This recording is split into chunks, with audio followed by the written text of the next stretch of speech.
তিলজলায় চামড়ার কারখানায় আগুনে দুজনের মৃত্যু। আগুনে ঝলসে কারখানায় 2 কর্মীর মৃত্যু হয়, 3 জন গুরুতর জখম।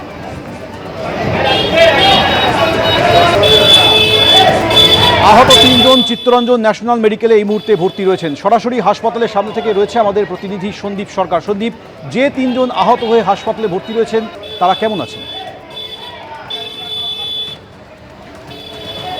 দেখো, 3 জনের মধ্যে 2 জনের শারীরিক অবস্থা কিন্তু অত্যন্ত সংকটজনক, যে কারণে তাদেরকে ভেন্টিলেশনে রাখতে হয়েছে। আরেকজনকে বার্ন ওয়ার্ডে রাখা হয়েছে, তার অবস্থা অতটা গুরুতর না হলেও এখনও বিপদমুক্ত যে হয়েছেন তিনি সেমনটা চিকিৎসকেরা বলছেন না। যে 3 জন হাসপাতালে ভর্তি আছেন তার মধ্যে একজনের নাম গৌর সর্দার, তার বাড়ি হারোয়ার কুলগাছি গ্রামে। আরেকজন মোহাম্মদ ইবরার, তার বাড়ি তিলজলাতে মসজিদ বাড়ি লেন এলাকায়। বার্ন ওয়ার্ডে রাখা হয়েছে মোহাম্মদ তানভীর নামে আরেক শ্রমিককে, তার বাড়ি পার্ক সার্কাস এলাকায়। এছাড়া 2 জনের মৃত্যু হয়েছে। হাসপাতালে আনার পর চিকিৎসকেরা মৃত বলে ঘোষণা করেন।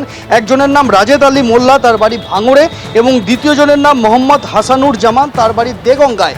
এই 2 জন এবং তার সঙ্গে অন্য যে 3 জন ছিলেন তারা আজকে দুপুরবেলায় যখন মধ্যাহ্নভোজের জন্য সেখানে আধ ঘন্টার বিরতি হয়েছে, সে সময় ওই যে কারখানা ব্যাগ তৈরি হতো সেখানেই তারা ছিলেন। অন্যান্য সহকর্মীরা বলছেন তারা এসে দেখতে পান যে আগুন জ্বলছে, এবং পরবর্তীতে শৌচাগার থেকে এই 5 জনকে উদ্ধার করা হয়। তার মধ্যে 2 জনকে চিকিৎসকেরা মৃত বলে ঘোষণা করেন হাসপাতালে। সন্দীপ, অর্থাৎ 2 জনের মৃত্যু হয়েছে, 3 জন আহত হয়ে হাসপাতালে ভর্তি রয়েছে। ধন্যবাদ।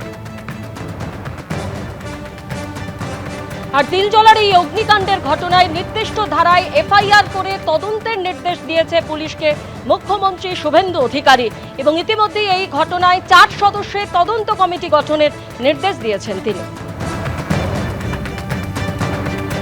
একটা কমিটি গঠন করা হয়েছে যেখানে সিনিয়র অফিসার আছেন। তো একটা রিপোর্ট তৈরি করা হবে প্রত্যেকটা বিষয় দেখে, বিল্ডিং পারমিশন ছিল কি ছিল না, ইলেকট্রিক্যাল কজ অফ ফায়ার কী আছে, ঠিক আছে, তারপরে ওইখানে ফায়ারের ইকুইপমেন্টগুলো ছিল কি না, কাজ করেছে কি না, এই সবগুলো দেখে কমিটি একটা রিপোর্ট দিবে গভর্নমেন্ট কাছে।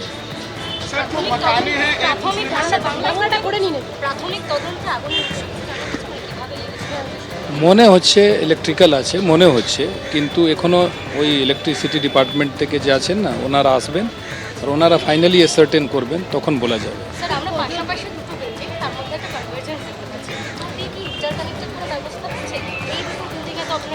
যে ঘরে আগুন হয়েছে ওইখানে একটা রাস্তা ওই দিক থেকে ছিল, আর একটা এই দিক থেকে ছিল। ফায়ার কিন্তু আগে ওই দিক থেকে ঢুকেছে।